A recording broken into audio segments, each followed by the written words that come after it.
నానార్థాలు. తాత బ్రహ్మ, తండ్రి లేదా తల్లి యొక్క తండ్రి. అవ్వ తల్లి, అమ్మమ్మ, నాయనమ్మ.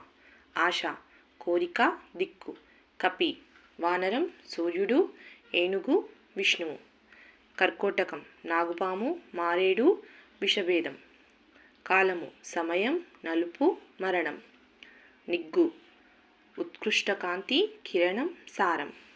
ప్రాణం ఉసురు, గాలి, బలిమి. వర్ణం అక్షరం, రంగు, ఆకారం, జాతి. సీమ వరిమడి, గుర్తు, దేశం. కాపు రైతు, రక్షణ, కాయలు కాయుట, ధర, భూమి, వెల. వనం జలం, సమూహం, అడవి. పాడి న్యాయం, ధర్మం, తీర్పు. అర్థము సంపద, శబ్దార్థం, ప్రయోజనం, కారణం, న్యాయం. ఫలం పండు, ఫలితం, ప్రయోజనం.